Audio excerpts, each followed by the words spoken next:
बिस्मिल्लाहिर्रहमानिर्रहीम। अस्सलाम वालेकुम नाज़रीन, आप देख रहे हैं 92.8 विद सादिया अफसाल। नाज़रीन, कल एक तो हुकूमत का ये इरादा है कि कौमी असम्बली से जो मिनी बजट है उसको मंजूर करा लिया जाए। जो सप्लीमेंट्री फाइनेंशियल बिल है उस हवाले से हुकूमत को ये बड़ा यकीन है कि कल इसकी मंजूरी हो जाएगी नेशनल असम्बली से।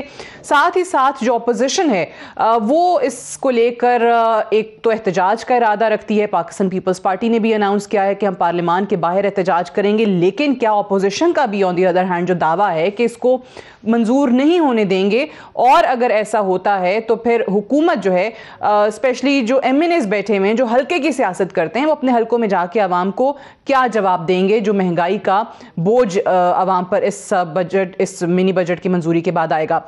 बट स्टार्ट हम करेंगे मरी से, जो कि कल हमने देखा सानिया, कल का पूरा प्रोग्राम हमने इसी पर किया था और कल हम यही बात कर रहे थे कि इंतज़ामिया बुरी तरह नाकाम हुई।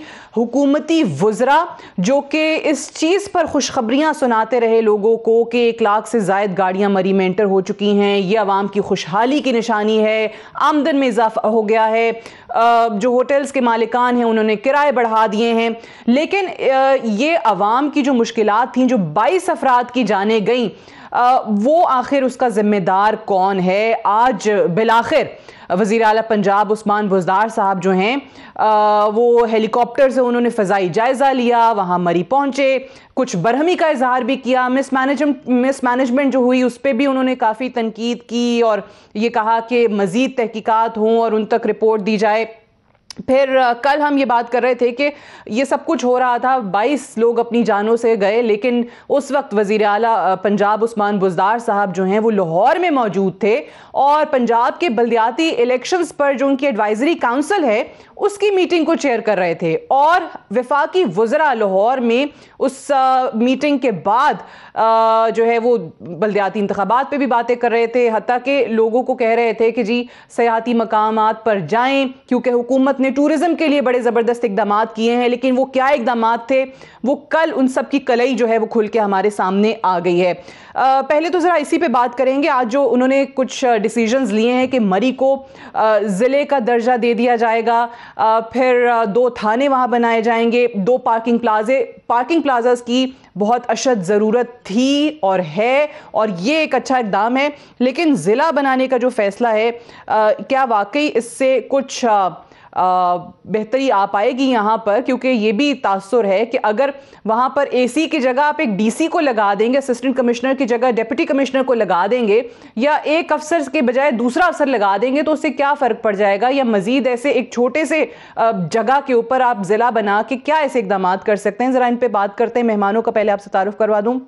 सदाकत अली अब्बासी साहब हमारे साथ मौजूद हैं, MNA हैं पाकिस्तान तहरीक इंसाफ के, आपका ख़ुद का ताल्लुक भी मरी से है, मौजूद भी थे आप वहाँ पर, बहुत शुक्रिया अब्बासी साहब आपका। राना तनवीर हुसैन साहब हमारे साथ मौजूद हैं, सीनियर रहनुमा PMLN के, मेंबर कौमी असम्बली हैं और चेयरमैन PAC हैं, आपका भी शुक्रिया। और हमारे साथ हसन मुर्तज़ा साहब मौजूद हैं, पार्लिमानी लीडर हैं पंजाब असम्बली में पाकिस्तान पीपल्स पार्टी के, आपका भी बेहद शुक्रिया हसन मुर्तज़ा साहब। पहले तो मैं अब्बासी साहब से आगाज़ करूंगी, और अब्बासी साहब थोड़ा आपके जो बयानात आपके नाम से मंसूब चलते रहे, थोड़ा सा मुझे उस पर अप्रिशिएट करने दीजिए कि आप चलें एटलीस्ट उन लोगों में थे कि जिन्होंने कल वाला जो सानिया हुआ है वो उसको एक तो जस्टिफाई नहीं किया। ये जब अमवात की इत्तलात आई तो आप बाकी अपने वज़रा की तरह वहाँ पर फ़ोटो ऑप्स के लिए नहीं पहुँच गए। बट मुझे ये बताएं कि वज़ीर आला पंजाब क्या अमरमाने था कि वो नहीं जा सके और आज भी हेलीकॉप्टर के जरिए फ़ज़ाई जायजे लेते रहे, और आज वही रिवायती नोटिस ले लिया, रिवायती बरहमी। आप तो बड़ा शहबाज शरीफ कहते थे, शहबाज शरीफ साहब को, उनके लॉन्ग बूट्स का मजाक उड़ाते थे, आपके वज़ीर आला तो कल जा भी नहीं सके। सादिया साहिबा बहुत शुक्रिया। वो जो मीटिंग जिसका आप जिक्र कर रही हैं उस मीटिंग में मैं भी उसका मेंबर था। मुझे सुबह जब निकला हूं, जब मुझे पता चला कि हालात ऐसे हैं तो मैं रास्ते से वापस आ गया, और जब उनको इतला आई, जाहिर है वो इतला मुझे तो पहले आ गई थी, मैं हल्के का था, उनको जब इतला मिली तो उस वक्त तो शायद वहां से मौसम इस तरह का था कि मरी तो आप जा नहीं सकते थे, और अगर लाहौर से आप मरी जाएं तो तकरीबन 8-9 घंटे लग जाने थे लाहौर से आके आने का, और उनको हेली की क्लियरेंस भी नहीं मिली, मुझे उन्होंने सब ने कहा कि जी आप यहाँ ना आएँ और आप वहाँ चले जाएं और इंतजामी अमूर को देखें। पहली बात तो ये है। दूसरी बात, जो भी मीडिया पे खबरें चलती रहीं, मैं थोड़ा सा आपको इसमें 15-20 सेकंड में बताऊं कि जो ये अमवात हुई हैं, इनमें कोई भी किसी आदमी की भी मौत जो है वो सर्दी लगने से, ठिठरने से नहीं हुई। ये वो लोग थे जो ट्रैफिक जैम हो गई, खंबे गिर गए, बिजली के पोल गिरे और दरख्त गिरे, और जब वो 700-800 गाड़ी एक रोड पे ब्लॉक हो गई, पीछे से कोई क्लियरेंस की गाड़ी नहीं आ सकती थी, 4-4 फुट तकरीबन बर्फ थी, और जो बर्फ जब साइडों पे खोली गई तो वो 6-6 फुट होगी, तो वहां कोई जा नहीं सका। लोगों ने गाड़ियों के अंदर हीटर लगा के लोग बैठ गए, और गाड़ियों में जब उसका सिलेंसर में से वो चूंकि बर्फ की वजह से अंदर कार्बन मोनोऑक्साइड इकट्ठी हो गई, जिसके बाद ये सारी अमवात जो है वो गाड़ियों के अंदर हुई और लोग गाड़ियां बंद करके हीटर चला के बैठे रहे। एक तो वो बात है। दूसरा जो आज आपने बात की, अगर मुझे मौका दें तो जो आपने इंट्रो में बात देखिए, वो तो बात आपकी ठीक है कि अगर ठंड से ठिठर के उनकी अमवात नहीं हुई है, कार्बन मोनोऑक्साइड से हुई है। बासी साहब, बात ये नहीं है। बात ये है कि ऑब्वियसली कीमती जानों का ज़िया हुआ है। आपने आगाज में ही कह दिया, मैंने उस पर आपको अप्रिशिएट भी किया क्योंकि एटलीस्ट आपने जस्टिफाई नहीं किया। बट सवाल ये है कि ये जो इंतजामात, कल इतने नंबर कैजुअलिटीज होने के बाद हुकूमत को होश आया, जब सोशल मीडिया पे, इलेक्ट्रॉनिक मीडिया पे चल गया, जब वो ASI के और जो इस कल अपनी फैमिली के साथ, बच्चों के साथ मौजूद थे, उनके वॉइस नोट्स मीडिया में आ गए। ये सारी चीजें आप लोग पहले कर सकते थे। आप तो कह रहे थे आए देखें, सयाहत को फरोग दें, लाख गाड़ियां एंटर हो गई मरी में, आपको पता ही नहीं चला। वहां आप रोक ही नहीं पा रहे थे लोगों को। और फिर दूसरा, विक्टिम ब्लेमिंग शुरू हो गई कि एक तो लोग जानों से गए हैं, लेकिन आप उल्टा कह रहे हैं देखें लोग टेम्परेचर चेक किए बगैर, वेदर कंडीशंस चेक किए बगैर आ गए। नहीं सादिया, अगर कोई एक आदमी भी हुकूमत के दायरे इख्तियार में उसकी मौत होती है, उसकी हुकूमत जिम्मेदार है और हम उसके जिम्मेदार हैं। ये अलग बात है कि वो उसकी वजूहात क्या हैं, क्या नेग्लिजेंस है कि नहीं है, इस पर आप डिबेट कर सकते हैं। लेकिन पहली बात है कि मैं अपनी जिम्मेदारी कबूल करता हूं, मैं कबूल करता हूं कि वो लेकिन मुझे बताएं उन बयानात का क्या करूं जब फवाद चौधरी साहब आके कहते हैं कि देखें जी आबादी की वजह से हुआ है, आबादी बड़ा मसला है। शहबाज गिल जाते हैं, वो बयान देते हैं, वो कहते हैं देखें जी मैं अमेरिका में था, कंबल हम लेके निकलते थे, यहाँ पे लोग कंबल क्यों नहीं लेके निकले। ये कोई मजाक है? शेख रशीद जो है वो कहते हैं कि जी बिल्कुल हमें आज पता चल गया, आज समझ आ गई है। नहीं देखिए, आप मुझे सिर्फ जवाब देने दें। देखिए, मैं दोबारा से कह रहा हूं कि आप लोग यहां बैठ के, आपको अंदाजा नहीं है कि जब मरी में बर्फ पड़ती है तो दरख्त गिरते हैं तो सब खंभों से तारें टूट जाती हैं। सारे इलाके में 2 दिन से कोई बिजली नहीं है। जब बिजली नहीं होती तो जितने आपके मुलाजमीन हैं, चाहे वो पुलिस के हैं, चाहे वो रेस्क्यू के हैं, उनके फोन डेड हो जाते हैं बिकॉज उनके पास चार्जिंग का कोई निजाम नहीं होता। मोस्टली आपके टावर्स में फ्यूल कम हो गया, रोड ब्लॉक की वजह से टावर जो है, जो कम्युनिकेशन टावर्स थे, उनके जनरेटर ऑफ हो गए। ये सारी बातें हैं। और ये तकरीबन 4 घंटे तक ये बर्फबारी नहीं थी सादिया साहिबा, ये वो क्या होता है, स्नो स्टॉर्म था, बर्फानी तूफान था जो खास एक रेंज में आया। अगर आप मुझे सुन लें, मुझे अगर बात पूरी करने दें फिर आप जो बोलिएगा। मैं कहने की बात है, ये सारी बातें करना आसान है। हुकूमत में बैठ के अगर 22 लोगों की वफात हो गया, उनको डिफेंड करना मेरे लिए मुश्किल है। मैं कहूं उनकी कोई तौजीह निकालूं, लेकिन इस पे अगर कहीं पे कोई गफलत हुई है, 7 दिनों में इंक्वायरी कमेटी बैठेगी, कमिश्नर, आपका CPO, आपका DC, आपका AC और जितने डिपार्टमेंट्स हैं उन सब के मामला को इन्वेस्टिगेट किया जाएगा और सजा होगी। लेकिन आप जो कह रहे हैं मौसम चले बहुत ज्यादा तूफान था, मान लेती हूं एक लम्हे को, ये वैसे तो बर्फबारी हर साल होती है, यही मरी के हालात हम गर्मियों में देखते हैं, वहां रश लगता है, न्यू ईयर्स पे ऐसा नहीं होता। आप 25 साल में चेक कर लें, 25 साल में ये वाकया नहीं हुआ। मैं मान लेती हूँ बासी साहब, मैं कह रही हूँ 25 साल में आप कहते हैं लेकिन मेरा देखें, मेरी बात सुने, जब आपको NDMA और मेट ऑफिस के 31 तारीख की उनकी एडवाइजरी है, फिर 4 दिन पहले एडवाइजरी आई, वार्निंग्स मुसलसल आ रही थी, तो ये तो सबको पता था कि इस दफा माजी का रिकॉर्ड टूटेगा और उससे ज्यादा बर्फबारी होगी ना। सवाल ये कि उस वक्त इंतजामात नहीं हुए ना।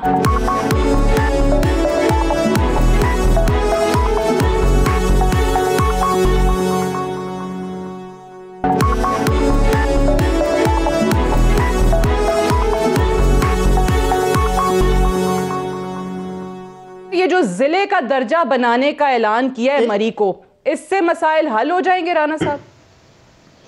देखिए सादिया, मैं जो सदाकत अब्बासी साहब हैं, ये बड़े अच्छे आदमी हैं और आपने जिस तरह कहा कि ये हल्के में थे, इनका हल्का है और ये काम भी कर रहे थे और एक कंसर्न या इनको एक दर्द भी था अपने हल्के का या लोगों का या वहाँ पे जो भी मामला थे। लेकिन मुझे समझ नहीं आ रही कि एक तरफ तो उन्होंने उतनी वहाँ पे अपनी इन्वॉल्वमेंट या इतनी अप्रिसिएशन भी दी, आपने भी दी, दूसरी तरफ इनकी जुबान इनका साथ नहीं दे रहा। यकीन से कहें, मैं ये नहीं कि कोई मैं ये कहते हैं कि मैं तो आ रहा था तो रास्ते में मुझे पता चला, सबसे पहले मुझे इतला मिली। वो कमेटी मीटिंग इसलिए कर रहे थे बल्दियात की कि उनको इतला मेरे साथ नहीं मिली, मुझे सबसे पहले मिल गई, मैं वापस चला गया।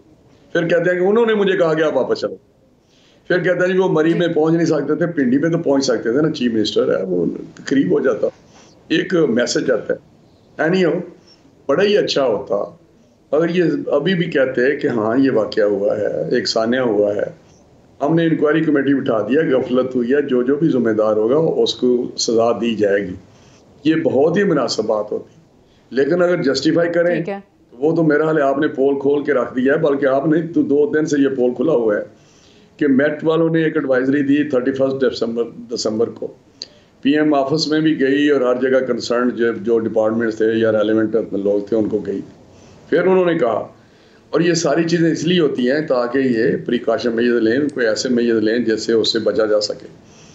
अब रेस्क्यू वालों के पास भी अगर बिजली नहीं तो उनके डेड हो गए हर चीज़, तो फिर रेस्क्यू तो ना होगा, 1122 तो ना होगा, फिर तो वो नॉर्मल बात होगी ना, आपकी बैटरी ख़त्म होगी, मेरी बैटरी ख़त्म होगी, सिलसिला ख़त्म हो गया।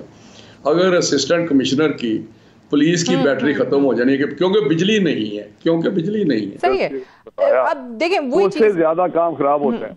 लेकिन मैं आपको बताऊं जी, ये जो बात कर रहे हैं कि जी वो ठंड से नहीं, वो गैस की वजह से हुआ। भाई गैस इसलिए हुआ क्योंकि वो ठंड के लिए वो मैयज ले रहे थे अपने, इसलिए उन्होंने अंदर हीटर चलाए हुए थे। अगर वो ना चलाते तो ठंड से मर जाते। ये बात ना करें खुदा के लिए, ये कहें एक वाकया हुआ है, गफलत हुई है, और फिर नोटिस लेते हैं हमेशा। वहाँ जिला बनाने से क्या होगा? अच्छा। मुझे बताइए, बैठे हुए हैं बस साहब, मैं आपको बताता हूँ, मेरे अपने हल्के में जब एक डीएसपी था तो उसमें हालात बेहतर थे। जब इन्होंने 2-3 डीएसपी कर दिए, हालात और गिर गए। लाहौर की मिसाल मैं देता हूँ, जब एक एसएसपी होता था, अब इन्होंने इतनी भरमार कर दी अफसरों की कि अफसर जो है ना, अफसर बड़ी चीज़ है, ये पोस्टें क्रिएट करते रहते हैं। बुजदार बेचारे को क्या पता, उन्होंने कह दिया होगा जी इधर डिस्ट्रिक्ट बना दे, हमारा एक और अफसर डीसी लग जाएगा। ये तो माफिया है जो अफसरों का है। वो ऐसे उन्होंने डीसी लग जाएगा, हमारा डीपीओ लग जाएगा। मुझे नहीं पता कि उसमें क्या फर्क आया है जिला बनाने से, लेकिन कुछ फर्क नहीं आता। मेरी बात सुन लें, आज मैं बात कर रहा हूँ, जितना नीचे लेके जाएंगे मामला तो उतने खराब होंगे। करते तो फिर ठंड से ये बात हो सकती थी, ठीक है। लेकिन हसन मुर्तज़ा साहब, इसी का दूसरा एंगल भी देखिए, जो कि इत्तलात आ रही हैं, जो वहाँ लोग फंसे हुए थे और अपने कई रिश्तेदारों से या जहाँ जहाँ जिस डिपार्टमेंट में जिसको एक्सेस हासिल था वहाँ राब्ते कर रहे थे, कि कुछ ऐसे लोग भी थे जो होटलों के किराए बढ़ाए गए, 40 से 50 हज़ार रुपये एक रात का उनसे मांगा जा रहा था। दे कुड नॉट अफोर्ड, उनके पास गाड़ी में रहने के अलावा कोई चारा नहीं था। 18 घंटे से हम फंसे हुए हैं। एक वॉइस नोट जो है एएसआई का वो हमारे सामने है, वो कह रहे हैं कि बच्चों के खाने की चीज़ें ख़त्म हो गई हैं, सख्त सर्दी है, कुछ भी नहीं है। अगर कुछ नहीं हो सकता था, आप बर्फ़ नहीं हटा सकते, आप कहते हैं जी क्रेन्स नहीं है, मशीनें नहीं है, हालांकि ये भी आज चीज़ सामने आ रही कि सब कुछ था, सिर्फ मिसमैनेजमेंट बहुत ज़्यादा थी। तो आप उनको खाने पीने की चीज़ें या एटलीस्ट कंबल वगैरह उनकी गाड़ियों में ही पहुंचा देते जब वो राब्ते कर रहे हैं हर डिपार्टमेंट से। देखें जी, मैं ये सबसे पहले तो इंसानी अलमिया है और मैं इस पे ये समझता हूँ कि हमें पॉजिटिव बातें करनी चाहिए। इस पे ना कोई पॉइंट स्कोरिंग है, ना कोई हम किसी को नीचा दिखाने के लिए ये सारा कुछ कर रहे हैं। हम तो ये देख रहे हैं कि क्या वहाँ पे गवर्नमेंट का कोई फेलियर था, कोई क्या इतना बड़ा हादसा हो गया जो पिंडी से या इस्लामाबाद से 35-40 किलोमीटर दूर होगा, और ना ही वो कोई रिमोट एरिया था, ना कोई इस किस्म की चीजें थी।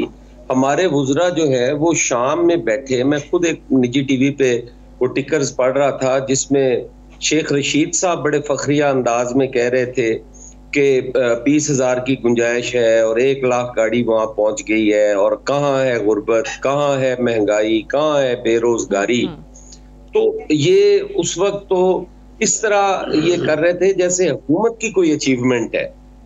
और यहाँ पे सवाल ये है कि कहाँ गया वो हमारा नेशनल डिजास्टर मैनेजमेंट अथॉरिटी जो है, फिर हमारी पुलिस जो है उसको क्यों नहीं आज तक, जबकि कहा जाता था कि हम इसे केपी के रोल मॉडल जो है हम उस पे इसको खड़ा करेंगे, और बड़ा एक दुरानी वहां से ले आए और उसको कह दिया कि ये अब पुलिस को ठीक कर लेगा।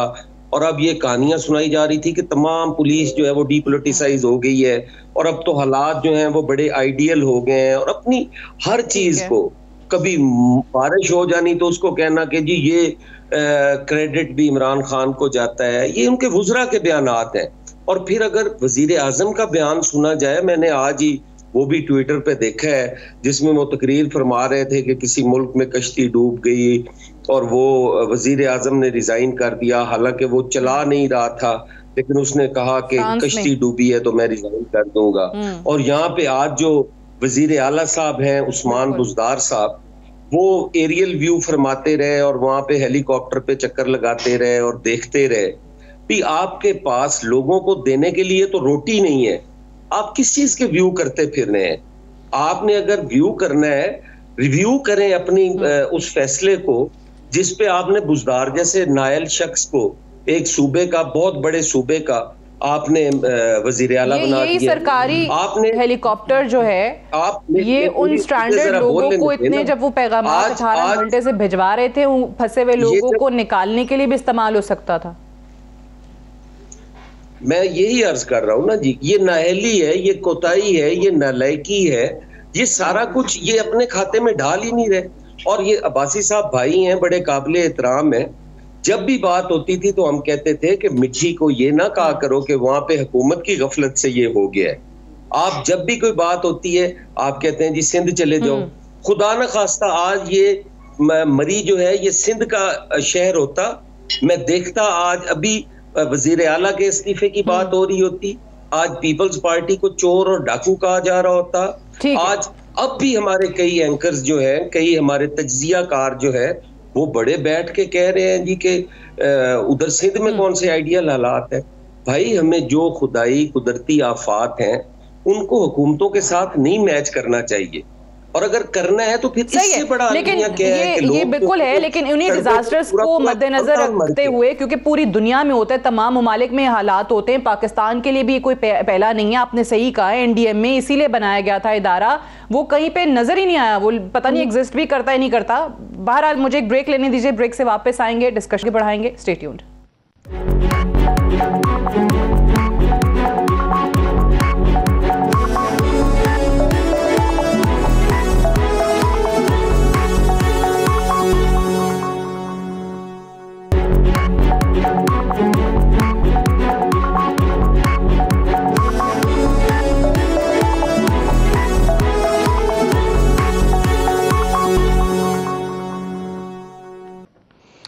Welcome back. प्रोग्राम में एक बार फिर से खुशामदीद। कल कौमी असम्बली का इजलास है और पाकिस्तान तहरीक इंसाफ की हुकूमत ने जो उनके वज़ीर ख़जाना शौकत तरीन साहब की तरफ से मिनी बजट पेश किया गया, जो सप्लीमेंट्री फाइनेंशियल बिल है उसको मंजूर कराने का PTI का इरादा है। और ये वजह बताई गई कि 12 जनवरी को IMF के पास हमने जाना है, जो पाकिस्तान का कर्जा है उसका एक जायज़ा इजलास होगा, तो उससे पहले इसको मंजूर कराना ज़रूरी है।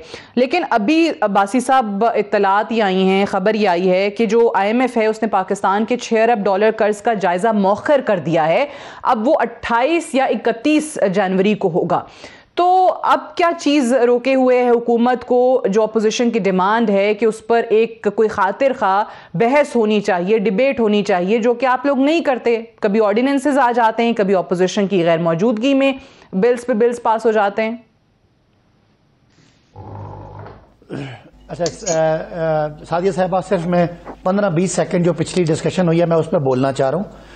एक तो ये कि ये मैंने बिल्कुल कहा है कि हमें ये अफसोसनाक वाक़या और इंतहाई इसमें अफसोस है। दूसरा, इंक्वायरी कमेटी जो है वो इंक्वायरी कमेटी बैठी है और जिस भी सरकारी अफसर का, जिस भी जिम्मेदार की जिम्मेदारी हुई, वो तमाम रिपोर्टों के रोशनी में उसके खिलाफ कार्रवाई 7 दिन के अंदर होगी। मैंने ये बात भी की। जो आप लोग कह रहे हैं जिला बनाने से क्या होगा, मैं बिल्कुल डिसएग्री करता हूं। एक तहसील में सिर्फ एक एसी होता है और डिसीजन मेकिंग का मसला होता है। जिले में 32 होते हैं डिपार्टमेंट्स और उनका स्ट्रक्चर हायर होता है और तहसील बरकरार भी रहती है। तो इसमें यह अफसरान ज्यादा होंगे तो जाहिर है वो ये डिस्कशन डिबेट करके हम मरी को ज्यादा महफूज बनाने के लिए ये सारा मामला करेंगे। और ये कह देना कि एक एसी और या डीसी हो या उसके बाद 32 महकमे हो, हर महकमे का एक जिम्मेदार अफसर बैठा हो, तो उससे फर्क नहीं पड़ता। मैं बिल्कुल अग्री नहीं करता। आपने कहा कि वहां क्रेन नहीं थे, बिल्कुल हर जगह पे मशीनरी मौजूद थी सादिया साहिबा, लेकिन मशीनरी ब्लॉक हो गई थी एक तरफ से दूसरी जगह मशीन को। बिल्कुल, मैंने ये कहा कि आज इत्तलात यही आई कि मशीनरी सारी पहाड़ी इलाका मशीनरी सारी थी लेकिन मूव नहीं कर सकती थी ना। रास्ते में गाड़ियां फंस चुकी थी, 800 गाड़ी फंसी हुई थी। आपने कहा हेलीकॉप्टर नहीं आया। बीबी हेलीकॉप्टर इसलिए नहीं आया कि मोहतरमा वो सर यही तो मेरी बात सुने ना बासी साहब, फिर आप मुझे उसी डिबेट पे ले आए। मैं टॉपिक चेंज कर चुकी थी लेकिन फिर आप मुझे मजबूर कर रहे हैं कि मैं आपसे दोबारा वही सवाल करूं कि सर आपको पता था, वार्निंग थी, एडवाइजरी मौजूद थी कि ये होना है, तो वो मशीनरी पहले मूव की जा सकती थी। पूरी दुनिया में बर्फ पड़ती है, लोग पहाड़ों पे जाते हैं, बर्फ देखने के लिए जाते हैं। पाकिस्तान में सिर्फ नहीं होता। क्या आप इस दफा कह रहे हैं कि जी रिकॉर्ड टूट गए? पहले हो सकता था, वहां 7-7 गाड़ियां जो है वो एडवाइजरी हटा रही होती हैं। आप लोगों को ये चीज पहले पता थी, आपने प्रीएम्प्ट करके करना था ना जी। देखिए मैंने कहा इसकी इंक्वायरी होगी। और दूसरी बात यह कि जो आपकी एडमिनिस्ट्रेशन होती है वो रिसेंटली उसकी ट्रेनिंग होती है। पिछले 20-25 साल में इस तरह का वाकया नहीं हुआ था कि वो प्रीएम्प्ट करते।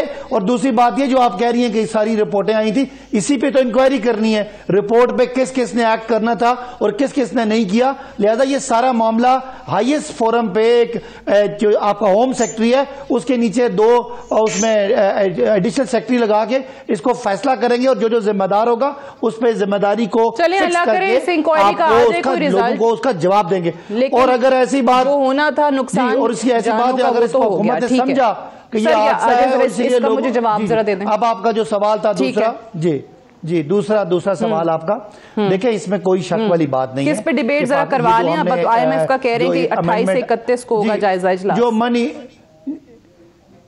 देखें IMF की बार बार मीटिंग होती हैं। हमारा चूंकि ये प्रोसेस मुकम्मल नहीं हुआ इसलिए उसको अगले सेशन में रख लिया जाएगा।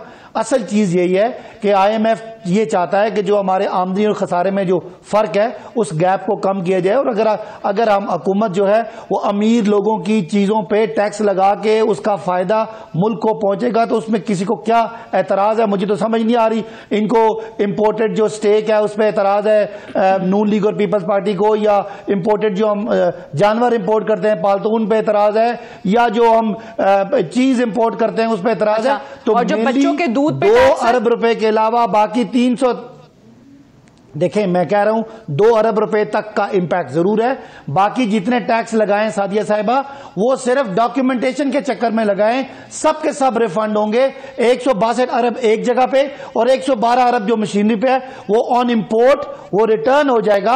सिर्फ यह है कि वो डॉक्यूमेंट होगा, आपका टैक्स रेवेन्यू ज्यादा नजर आएगा, उसका कोई एक्सपेंस चलिए। मुझे याद आ गया पिछली मीटिंग में वजीर आजम साहब ने आप लोगों को कहा भी था कि आप लोग अवाम को अच्छे तरीके से समझा नहीं पा रहे, आप लोग बता ही नहीं पा रहे कि इतना ज्यादा मसला नहीं है जितना ऑपोजिशन शोर मचा रही है। लेकिन राना साहब मुझे बताएं कि आप फार्मा पे जो 5% टैक्स था वो भी खत्म हो जाएगा, अपने बाज़मीर लोग जो हैं उसको मुस्तरद कर दें, इस बिल को वो मुस्तरद कर दें, इसको पास ना होने दें। इत्तेहादियों को भी ये कह रहे हैं हल्कों में जाएंगे क्या करेंगे, लेकिन क्या आप लोग उसकी खातिर जो नंबर गेम पूरी करने बढ़ाना है। ठीक है बासी साहब, गॉट योर पॉइंट। मैं राना साहब का मौकफ ले, ठीक है राना साहब का मौकफ आ जाए इस पे। राना साहब कैसे रोकेंगे? नहीं मुझे तो अब समझ नहीं आया आपके क्वेश्चन क्यों अब्बासी साहब इतने जोर से चीख रहे थे, मुझे ऑनेस्टली नहीं समझ आई। आप मैं ये कह रही हूँ शहबाज शरीफ साहब रिक्वेस्ट कर रहे हैं बाज़मीर लोगों से PTI के और इत्तेहादियों के कि भाई आप लोग जो है साथ ना दें। ऑपोजिशन की अपनी एफर्ट क्या है, क्या वाकई वो लोग आपके साथ आ रहे हैं? कल शहबाज शरीफ साहब ने बाकी जमातों के पार्लिमानी लीडरों को भी बुला लिया है। सादिया एक तो देखें खान साहब इनको जो गुस्से होते हैं इनको थोड़ी सी दबाते हैं, अपने तर्जुमानों को वज़रा को अब्बासी साहब तरह के जो टीवी पे आते हैं प्रोग्राम करने उनको, तो ये अगर गलत मलत तसर देने की कोशिश करते हैं, ये बिल्कुल रस्तू हैं, बहुत ही अफलातून हैं। और बाकी जितने इकॉनमिस्ट पाकिस्तान में हैं वो सारे के सारे पागल हैं। उनकी जो इस पे तबसरे हैं या उनके ख्यालात हैं या उन्होंने बताया कि यहाँ ये हिट करेगा, वो सारी फजूल है। सिर्फ इनको पता है कि इसका कोई इम्पेक्ट नहीं आएगा और ये गरीबों के चीज़ और गरीबों का फलाना। यार बात ये है कि इनकी आप हालत देखें कि जब करंट अकाउंट में कमी की थी, इन्होंने इंपोर्ट बंद कर दी, कब की, उस वक्त सारी आपको याद होगा कि हम चीखते रहे कि ये आपने बहुत गलत काम किया है, इंपोर्ट के साथ एक हेल्दी इकोनॉमिक एक्टिविटी रुक जाएगी। फिर एफडीआर ने कहा कि हमारे पास तो जरिए यही है कमाई का, हम तो कुछ भी नहीं कर सकते रिकवरियां, हमें तो यही है कि कोई चीज़ वहाँ पे आप ड्यूटियाँ बढ़ा दें या कुछ करें या सेल टैक्स बढ़ा दें, हम वहाँ से पैसे इकट्ठे करें और अपना रेवेन्यू बढ़ाते जाएं।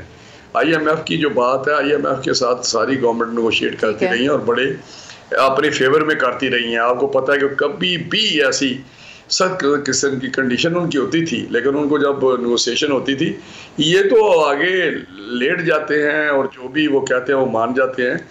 लेकिन आपने जो क्वेश्चन किया था इन पे वो ये था कि क्या आप अपोजिशन को डिस्कशन के लिए मौका देंगे। ये फैक्ट है, इनको पता नहीं, उन्होंने इनको इस एजेंडे से डिबेट हो गया नहीं। अगर ये वाकई आगे जा रहा है जो इत्तलात है, और आगे जा रहे कितने आगे जाना है इन्होंने, क्योंकि इसमें तो आए ही नहीं, 12 में तो एजेंडे पे है ही नहीं। ये तो सबको पता है, अखबारात में भी आया कि वो पता नहीं किस मुल्क का एजेंडे में है, एक छोटा सा मुल्क है, आम सा मुल्क, उसका एजेंडे पे है, इनका नहीं है, पाकिस्तान का नहीं है। लेकिन इनको तो वो जो भीख मांग रहे हैं। लेकिन मैं कह रहा हूँ कि ये जो पॉलिसीज इनकी हैं ये इंतहाई खतरनाक हैं। इससे मैं आपको बताऊं जो इम्पैक्ट आएगा ये पता चल जाएगा कि जब ये मशीनरी पे लगाएंगे, जब ये कहते हैं रिफंड हो जाता है, रिफंड जो होते हैं हमें पता है मशीनरी के आने से जो हमारे इंडस्ट्रियल ग्रोथ है या उसकी जो कैपेसिटी है, इसके लिए मुख्तलिफ किस्म की मशीनरी मंगवाते हैं। इंडस्ट्रियल मशीनरी में बात कर रहा हूँ मशीनरी की, उस पर इतना नेगेटिव इम्पैक्ट आएगा कि आपको समझ आ जाएगी कि वो ग्रोथ किस तरह हमारी गई है। बाकी एक चीज की आपने बड़ा वैलिड क्वेश्चन किया, आपने तो बच्चों के टैक्स लगा दिया है। अब ऐसी चीजों पे टैक्स लगा दिया मेरे लिए उन्होंने, और सांस लोगों के सांस लेने पे, ना कि इतना है नहीं, ये वो तो अपने तर्जुमानों को कहते हैं कि ये लोग डिफेंड नहीं कर पाए। बहरहाल मुझे इजाजत दीजिए हसन मुर्तजा साहब, मेरा आपसे सवाल है कि पाकिस्तान पीपल्स पार्टी की ऑब्वियसली इस पे कल एहतजाज कर रही है पार्लियामेंट के बाहर, क्या करें बेचारे, डिफेंड किस तरह करें। अब्बासी साहब या उनके तर्जुमान ये 3 साल से तो मर गए हैं चीख के टीवी पे, लेकिन कोई उसमें वजन हो तो तब है ना।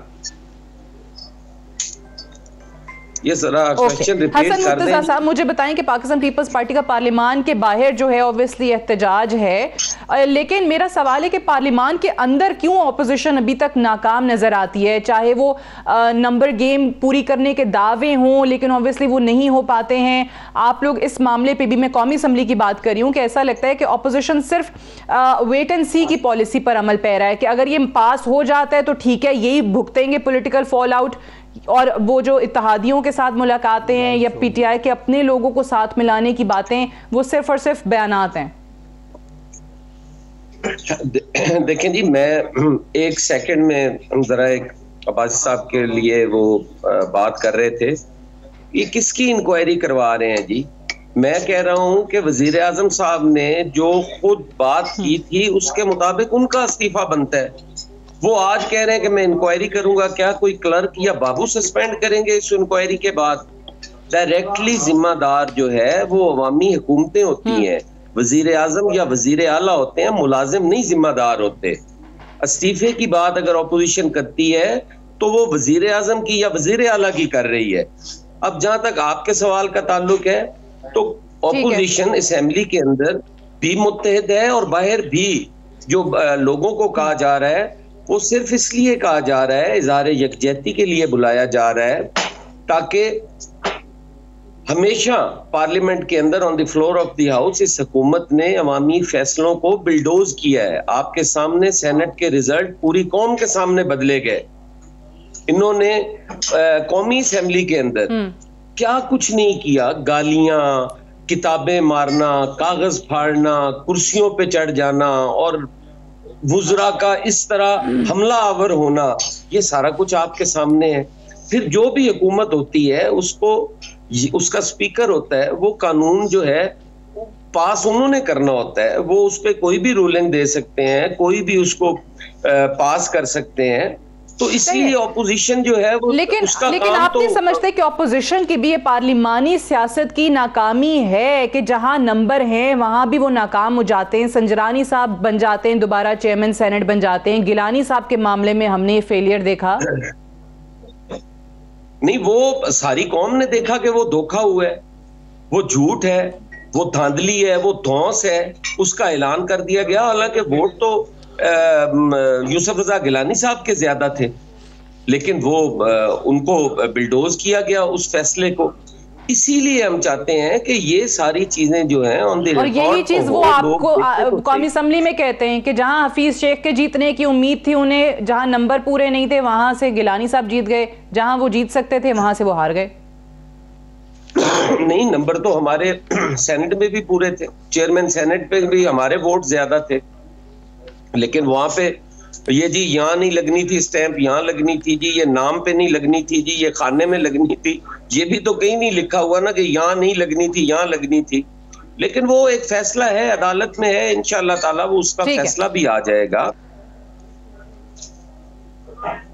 राइट मुझे एक ब्रेक लेने से वापस आएंगे, हम डिस्कशन को यहीं से आगे बढ़ाएंगे। और एहतसाब को लेके राना साहब खुद चेयरमैन पीएसी हैं, पिछले दिनों हमने देखा कि नाब चेयरमैन को लेकर एक लेटर आया, उसके बाद वो यू टर्न आया और ये कहा गया कि उस लेटर को जो है वो विड्रॉ करते हैं। ये क्या कहानी है, इस पर भी ज़रा बात करेंगे एक वक्फे के बाद।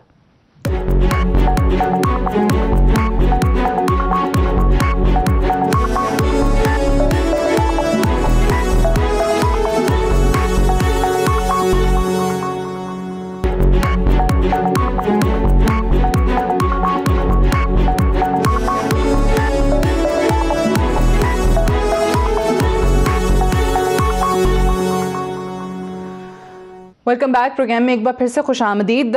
6 जनवरी को पीएसी की मीटिंग थी और उसमें चेयरमैन नाब ने पेश होना था और उसके बाद ये लेटर हमारे सामने आया जिसमें लिखा गया था, जो कि सेक्रेटरी नेशनल असेंबली को लिखा गया था चेयरमैन के ऑफिस की जानिब से, और उसमें एक जुमला था that the prime minister of the Islamic Republic of Pakistan has been pleased to approve that the Director General Headquarters would represent the Chairman NAB। तो उसके बाद ये यू टर्न आता है सामने और ये कहा जा रहा है कि उस लेटर को जो है वो विड्रॉन कंसिडर किया जाए। ये माजरा है क्या? राना साहब पहले आप मुझे इसका जवाब दे दीजिए, ये हुआ क्या था? क्योंकि वो कह रहे हैं कि जो चलाया गया है मौक़िफ़ वो गलत है, मिस इंटरप्रेट किया गया है उसको, और ये सिर्फ उस दिन के लिए था क्योंकि वो कहीं मसरूफ़ थे। हाँ, बिल्कुल ये गलत बात उन्होंने की है। मैं समझता हूँ अगर आप पूरा पढ़ें तो उन्होंने आगे भी कुछ जिक्र किया इस लेटर में कि प्रिंसिपल अकाउंटिंग ऑफिसर का, अगर आप आगे पढ़ेंगे जी जी बिल्कुल कि पार्लियामेंट्री कमेटीज में including the public accounts committee पेश नहीं होंगे, वो रिप्रेजेंट करेंगे उनको in his capacity of principal accounting officer.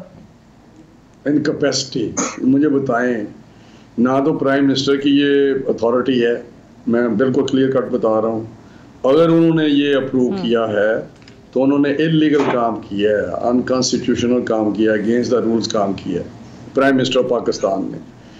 और अगर वो उनको इल्म नहीं है जो कि अभी ये कह रहे हैं, मैं बता रहा हूँ कि उसके लफ्ज़ ये हैं कि ये विड्रॉ करते हुए एडवर्टेंटली ये प्राइम मिनिस्टर का लिखा गया है। इसमें आप समझ रहे हैं कि गलती से नाम prime minister prime minister has been please to approve. ये जो लैंग्वेज है ये टिपिकल उस समरी की होती है जिसमें वो लिखते हैं prime minister please to approve, chief minister please to approve. आपको पता है ये लफ्ज ये हो ही नहीं सकता कि अगर प्राइम मिनिस्टर ने ये किया है तो गलत किया है, he will be answerable for this. मैं आपको बता रहा हूँ। अच्छा, अगर इसने किया चेयरमैन नैब ने तो ये बहुत बड़ा उसने गलत काम कर दिया है नोइंगली, फिर तो फ्रॉडुलेंट। अगर प्राइम मिनिस्टर अप्रूव ही नहीं किया, अगर गलत किया और सही किया उसने नहीं किया, वो कहते हैं गलती से ये लिखा गया। क्योंकि तो बहुत सारे केसेस में राना साहब ऐसे भी होता है कि पीएम ऑफिस अगर जो चीज अप्रूव करता है, जिसकी समरी भिजवाता है, तो वो वहां से आती है, वो फिर हमारे सामने आ रही होती। ये तो इन्होंने रेफर किया है, इन्होंने रेफरेंस किया है। मेरी बात सुन लें, ये प्राइम मिनिस्टर ऑफिस जो भी करता है वो प्राइम मिनिस्टर कर रहा होता है। प्राइम मिनिस्टर ने कभी भी किसी फाइल पे दस्तखत नहीं किए, या चीफ मिनिस्टर ने। हमेशा वो वर्बल जाकर बताते हैं, वो कहता है यस नो, वो कह देता है। जब यस कहता है तो फिर उसका सेक्रेटरी ऊपर नोट देता है उस फाइल पे कि ये मैंने अप्रूवल ले ली है। आगे से जो इशू होता है वो कहता है प्राइम मिनिस्टर प्लीज, मैं आपको वो it was a verbal instruction.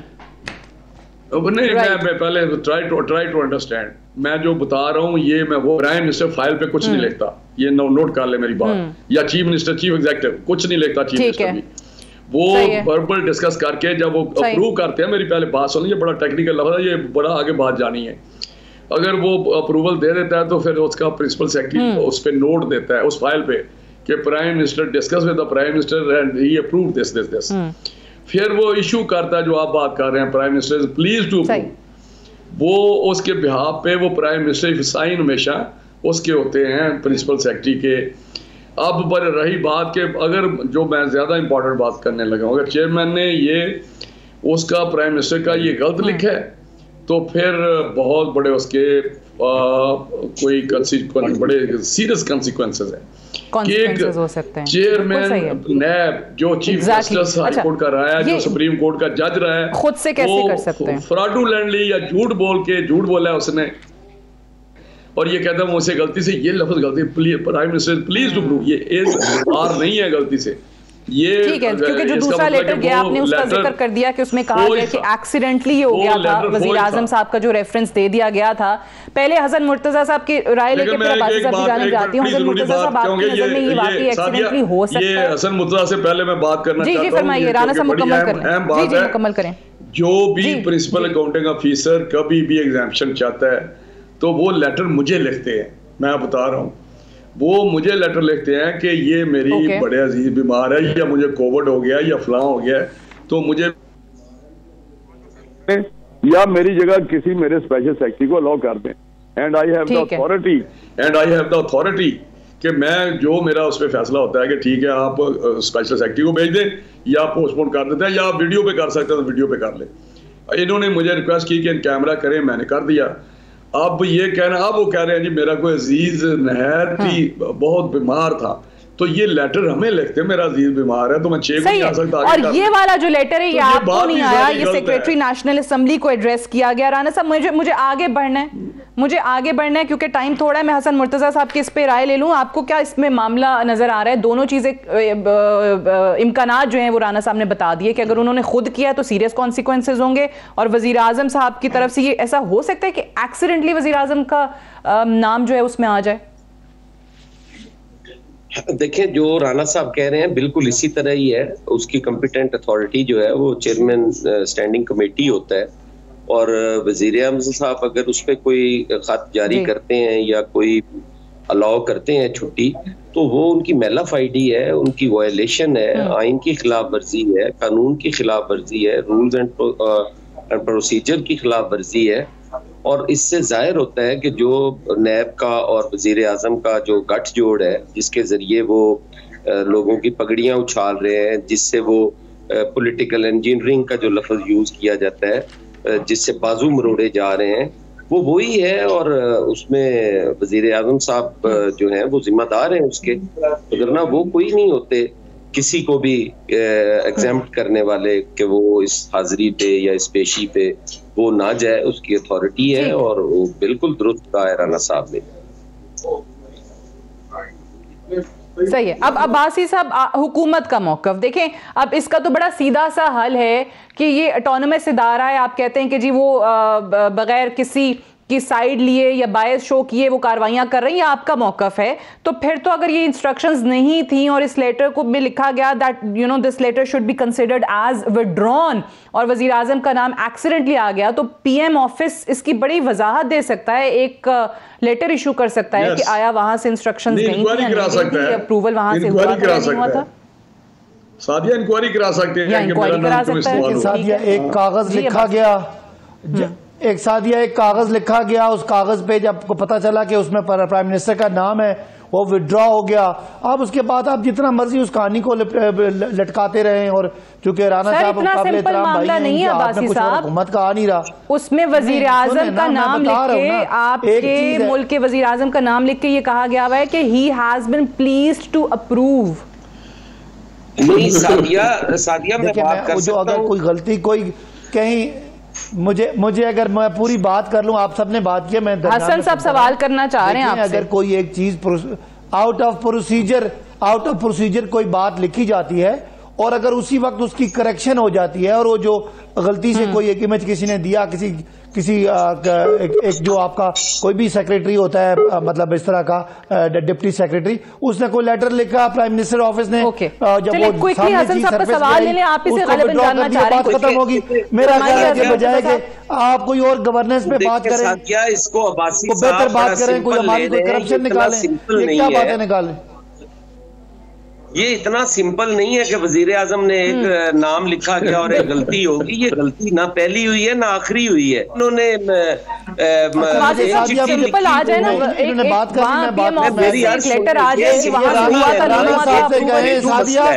Sadia साहिबा, राणा साहब से कहें कि आप पब्लिक अकाउंट कमेटी में हैं, आप कोई हुकूमत की कोई करप्शन निकालें, कोई हमारी गलतियां निकालें, कोई प्रोसीजर मिस्टेक निकालें, ताकि आपको भी कोई मौका मिले। हमने तो आपको जी हसन साहब, चलिए फासी साहब, मैं आपको बुलाऊंगा, चैलेंज करें, ये क्या प्रोसीजर बातें निकाल रहे हैं। सादिया मैं आपके सामने कह रहा हूँ, अब्बासी साहब को बुलाऊंगा या इनको मैं चिट्ठा भेज दूंगा कि इनके 3 सालों में जितनी करप्शन हुई है पिछले 70 साल में हुई, मैंने बताया एनएलजी में। चले जबरदस्त, ठीक है, बिल्कुल बताइएगा हसन साहब, जल्दी से बात मुकम्मल करके कहाँ नहीं, मैं तो थक गया हूँ, मैं तो वहाँ सर पकड़ लेता हूँ कि यार मैं क्या करूँ, मुझे बताएं, हर तरफ तो करप्शन ही करप्शन है। ये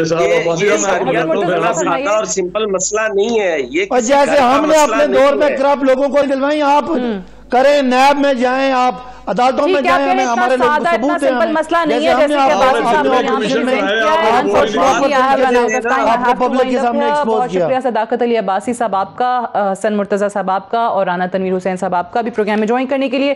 दैट्स ऑल फॉर टुनाइट, इजाजत दीजिए, खुदा हाफिज।